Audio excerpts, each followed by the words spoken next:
Welcome to the Mentor Podcast, where the most highly motivated entrepreneurs come to get their weekly dose of financial stability with host Ron LeGrand, as well as other nationally recognized thought leaders who will teach you how to get, grow, and protect your wealth. Hello, everybody. This is Ron LeGrand and my friend Paul Ritter. I've asked Paul to come on here and discuss the Equifax breach and what you should be doing about it, since it literally affects half of America. I thought this information should get out to you right away so you can take action on it. Mr. Paul Ritter, how are you? Who are you? And tell them real quickly what you do. Well, thank you, Ron, for the warm introduction. Much appreciated. What I do is we have a credit enhancement company, and we do a fair amount of volume. We're small but mighty. We have 12 employees here. So we've done quite a bit of work. I've been in this business personally since 1997, and we've fixed tens of thousands of people's credit reports. Okay. And God, we're hearing a lot about this Equifax data breach. Well, I'm sure you are. So the point is, you are a credit expert, and actually it was your idea to get this message out to our folks immediately. So what's going to happen on this conversation? You just want to tell them the ups and the downs and what to do next. Is that correct? Well, that's where we're heading. I do want to take a little bit of time and kind of peel back the layers of the onion, because there's some things going on right now as we're recording this up on Capitol Hill about this Equifax data breach. This is going to be an ongoing investigation. But it is so important to understand how, more about the dark web and what people do with this information. Okay. It have a little bit of roots to it, other than just to throw money at it and make it go away, because it doesn't quite work that way. All right. Well, go for it. Okay. So the Equifax data breach that we're all a part of right now, and the dangers of this Equifax data breach and the response of the protection, what I would recommend that people do going forward. I've looked at this thing backwards and forwards and I've talked to a lot of experts in the industry, and there are so many opinions out there, but the people who I really know and trust in this industry, and we'll get to that in just a minute because I'm a part of a larger grouping of credit repair companies, we all compare notes, and as we do that, they all agree that using the tools that Equifax puts forward may not be the best play for you. So just to kind of we'll give a little bit of history to our listeners today, Ron. In early March of 2017, the Department of Homeland Security sent Equifax and other companies an alert about a critical vulnerability in software that Equifax uses in its online portal for recording customer disputes. Now, what's peculiar about that statement is, here's the Homeland Security sending Equifax something saying, "Hey, there's a problem with your database and your security." Why didn't Equifax catch it? Why did they have to be informed by the Homeland Security? But anyhow, so Equifax, what they do is they send this guy, one guy, they send him to do some sort of scan on this attack. It was actually a piece of software called Apache Struts. And what it does is it just essentially it shows what happens whenever there's a dispute online. And that software was like open software, and as it was compromised, people could backdoor their way into the Equifax data breach, thus the breach. That's how it all occurred. And it took them from when they were informed in March until the end of July until they detected this. And all that data leaked out. Now, when the report originally came out on September 7th, it said that there were 143 million people affected by this. The report just a couple of days ago shows 145.5 million people in the United States alone affected by it. Half the country. It's half the country. Yeah. It's half the country. Yeah. So October 2nd, just a couple of days ago, at the time of this recording, they completed a review that determined approximately another, as I just mentioned, 2.5 million. So it ends up being 145 million.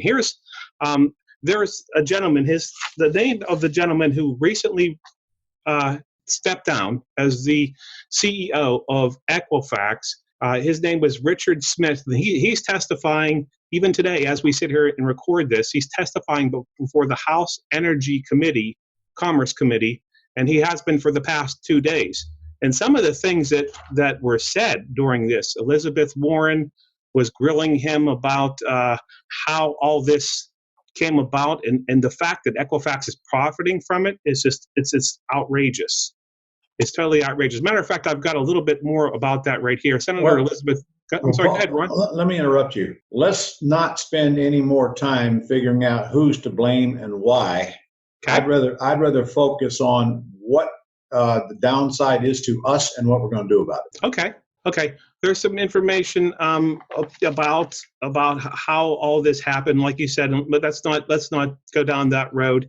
Yeah. More importantly, nothing we can do about what's happened. Right. Okay, Equifax. The bottom line here is Equifax actually profits from this data breach. So there's no way for us to assume that it's going to stop anytime soon. And that's what really the investigation is all about. Why they ended up profiting from their own mistakes. And there's a couple of different ways that happens. But as I mentioned before, I'm a member of a committee of credit repair companies all across the United States. And one of the gentlemen I work with is Mike Citron, and he's one of my trusted sources. He has many others who have testified before Congress about credit. And he is not a real big fan of the credit bureaus, nor am I. That's what really my life's vocation is, to make certain that they stay in check and we have checks and balances to keep them in line. So there's not just the Equifax breach, but there's also a Yahoo breach. The Yahoo breach, in that they steal not just your social security number and your identification information, but this is important, they steal our identity.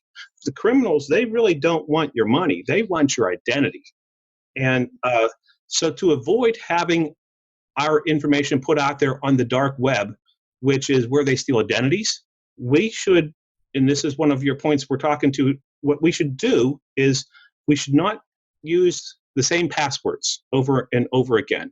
I went on yesterday to Experian.com. I have two email addresses that are my primary email addresses. One of them I put in there, and it searched everything all the way back to 2006. It found 4 breaches, and it brings up a common password that I was using during those years. It brings that up, and it had the correct number of characters. Now, it put asterisks in there to guard my identity, but it had the correct number of, which basically means that my identity as far as my email address and then the subsequent password that I was using has been breached. Now, the newer email after 2013, it didn't seem to pick that up. So when a hacker gets my identity, that's scary. That's extremely scary, because now they can pose that they can be me, and they can set up that, oh, my son has some sort of heart condition, and they set up an account on my behalf because they basically look like me. We all know someone perhaps who had their Facebook identity stolen. They can go in and get all your friends, and they can start sending out requests. This is scary stuff. Yeah. So one of the control mechanisms to make certain that this does not become you is to not use a common password. Now, I use a software program called KeepPass, KeePass, Ron, and it is free. Love that price, free. And you can systematically put into different folders, like all my internet passwords, all my email passwords, all my banking passwords, and so on and so forth. So that is, I would strongly recommend that you change all your passwords and do not use a common password, and change them over time. Okay. So that's one thing. And let's talk a little bit more about this dark web, as long as we're on the subject of the dark web, and how when people get into this and they steal your identity, it's not just today that they got your identity. When they got that for good, and it doesn't go away. And you may think, well, okay, they haven't done anything yet. Well, what about 2 years from now, 3 years from now, 4 years? So you get the idea. They keep this information, and then they can sell it. And then one person sells it to another, and it ends up, I heard this morning that it was in North Korea, some of this information. Now, take that with a grain of salt. I don't know what's true and what's not, because I can't verify any of this stuff, but this is the World Wide Web, folks. This goes around the world in a heartbeat. And you could put a whole database, a major database, on a flash drive.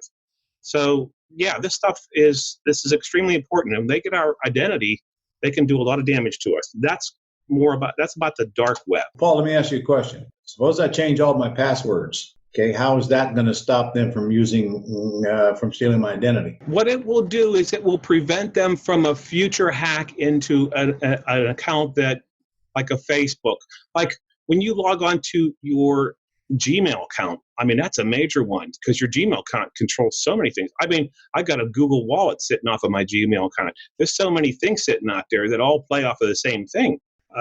So if I change my passwords, Ron, then it stops them right there at the gate. It's kind of a gatekeeper. It stops them right there for that particular instance. So if it happens to be my Google logon, then they can't get into it anymore. But they still have my social security number and my credit card numbers and my birth dates and my driver's license number, as you have on the screen. Two different things here. We're talking about dark web. They're stealing my identity. All right. And the Equifax breach. Now, the Equifax breach is what you're talking about. Yes, they have social security numbers and identity at that level from the Equifax breach. Okay.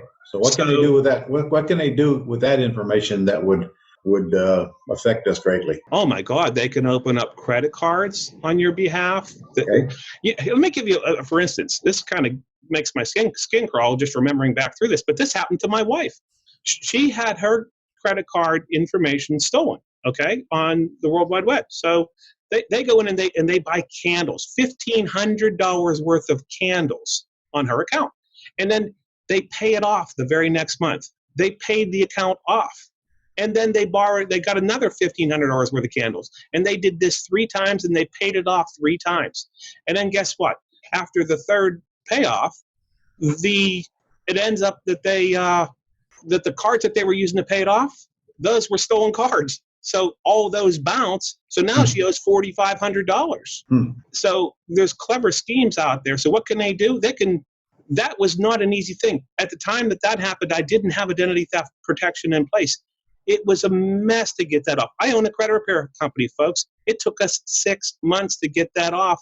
And the core of getting it off really didn't come under the umbrella of my credit repair company. The way it actually came off is we did the credit investigation, and then we turned it over to the Consumer Financial Protection Bureau, who then turned it over to the OCC to have that finally taken off of the credit report. Okay. And that was a 6-month process. So it only happened because we knew what the heck we're doing and we went through all the logical steps. All right. People that don't have that understanding and idea, the OCC only handles the Office of Comptroller and Currency, and they only handle bank stuff. So if it ends up being like a tax thing that someone falsifies my tax record, we got to go somewhere else. If it's a credit card thing, we got to go somewhere else. So it's hard to unwind these things and know what party or what entity is going to be, who's going to be the fixes for you. The CFPB is kind of the hub that sends these things in the right direction, but they won't even talk to us until we've done our due diligence and having it investigated at the credit bureau level. So it's a mess, Ron. It's a big mess. Yeah. So the fix here is to get protection against it. All right. Tell us how. Essentially, it's insurance type of stuff. And what I use, and there's a lot of it out there, LifeLock, we've all heard of that.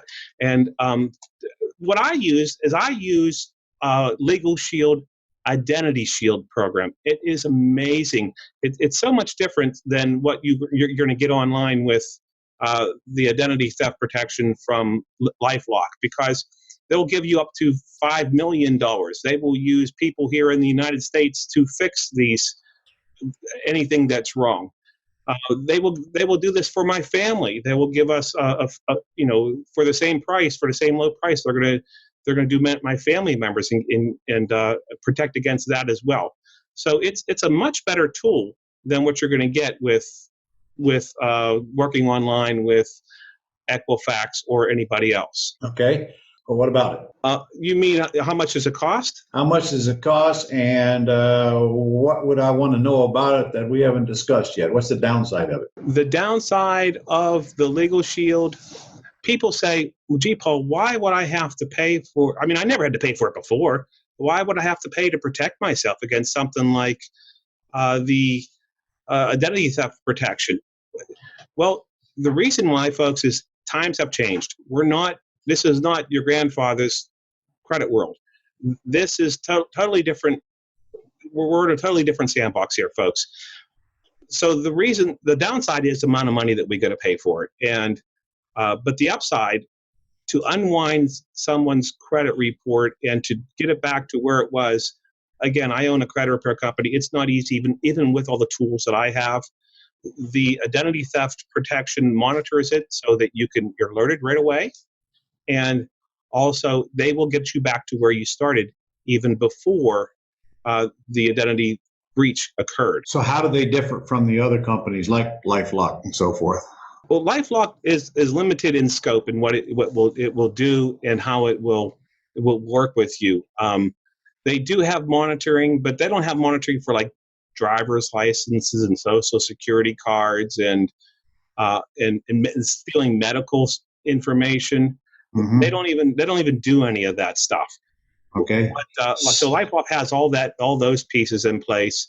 And again, for the family to do the entire thing for the family, Ron, I have the business plan with them. So I insured my entire business with it. And I have access to attorneys. My wife got pulled over in Virginia for going too fast, and she had access to attorneys through our Legal Shield program.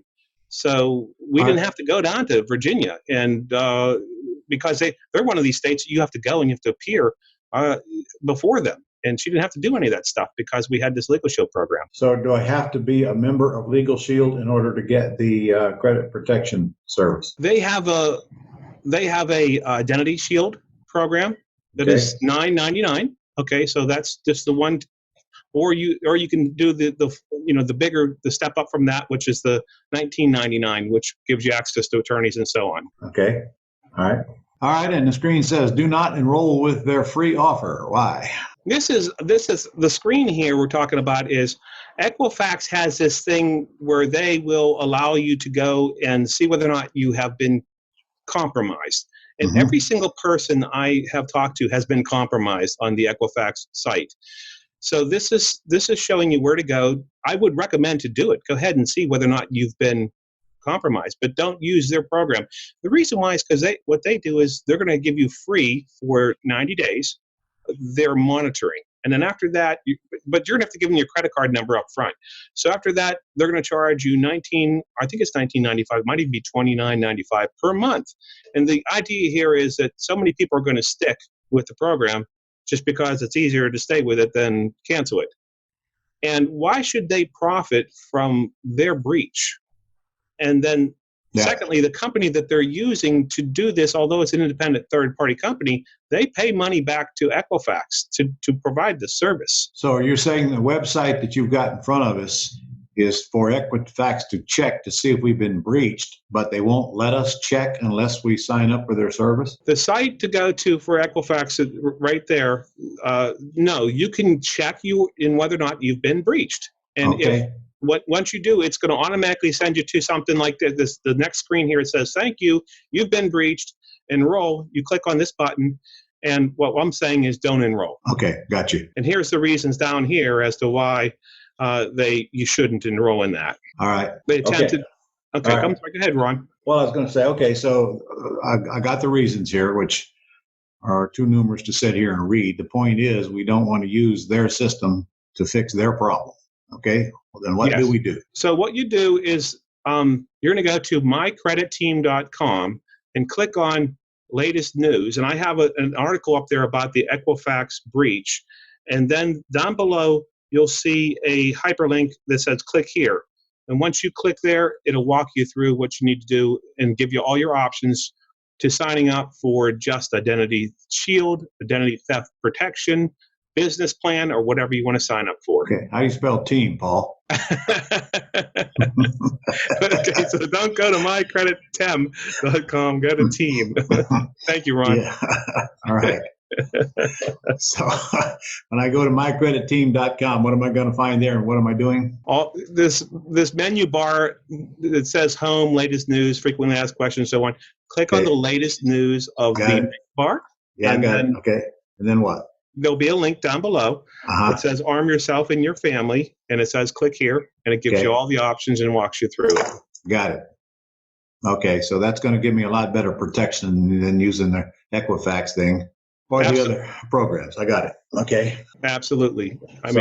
So what if I find out I have been breached? What do we do? Well, I would change all my passwords. I would put a freeze on my account.